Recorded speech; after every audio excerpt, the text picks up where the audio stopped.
Doktor Sveznalić. Bio jednom jedan siromašan seljak po imenu Rak. Jednog dana je odlučio da odnese tovar drva u grad da ga proda lekaru.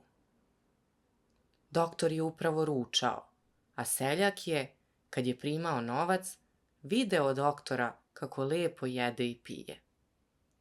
Srce mu je drhtalo od žive želje da i on bude lekar. Pošto je tako stajao neko vreme, konačno je upitao može li i on da postane lekar. O da, odgovorio je doktor, i to brzo. Šta da radim, upita seljak. Prvo sebi kupite bukvar sa petlom napred, rekao je lekar. Drugo, prodajte kola i svoja 2 vola i za taj novac kupite odela i sve što vam je potrebno za doktorske veštine. Treće, naručite natpis koji glasi ja sam doktor Sveznalić, a zatim ga zakucajte iznad ulaznih vrata. Seljak je uradio sve kako mu je lekar rekao. Pošto je doktorirao neko vreme, ne zadugo, neko je ukrao novac od bogatog gospodina. Kada je saznao da u ovom i tom selu postoji doktor Sveznalić, koji je sa sigurnošću znao komu je ukrao novac, odvezao se tamo i upitao ga da li je on doktor Sveznalić. To sam ja, potvrdio je Sveznalić. Onda pođi sa mnom i nađi mi novac. Dobro, složio se Sveznalić, ali moja žena Greta mora sa mnom. Gospodin se složio. Oboje sednu u kola i svi se zajedno odvezu. Kad su stigli na plemićki dvor, sto je već bio postavljen i doktor Sveznalić i njegova žena Greta morali su prvo da ručaju.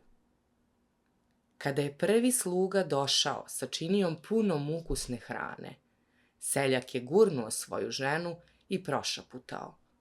Greta, ovo je prvi, misleći na onoga ko je doneo prvo jelo. Sluga je mislio da ovo znači prvog lopova, pa se, kakav je zaista i bio, uplašio i upozorio svoje drugare napolju.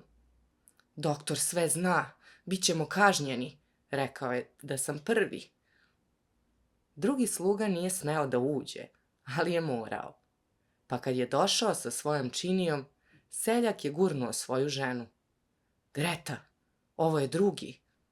A sluga se uplašio i požurio da što pre izađe. I treći nije bio ništa bolji. Seljak će opet reći svojoj ženi. Greta, ovo je treći.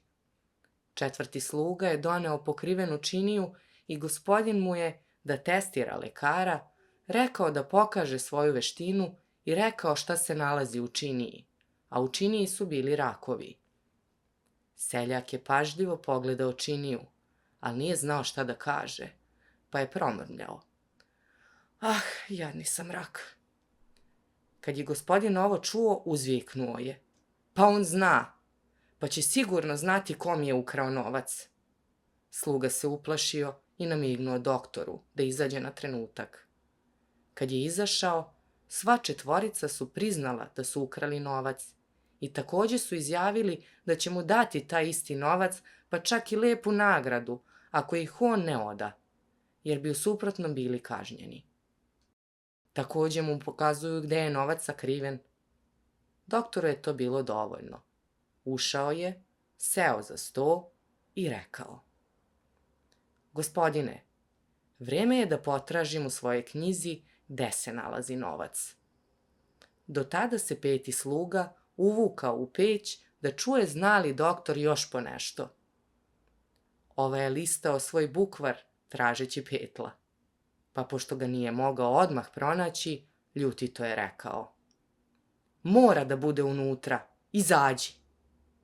Sada je taj sluga u peći pomislio da doktor misli na njega, pa je uplašen iskočio iz peći i povikao. Ovaj čovek sve zna. Na ovo, doktor Sveznalić pokazuje gospodinu gde je novac, a da nije izdao lopove. Prima nagradu i od gospodara i od sluga i postaje poznat čovek.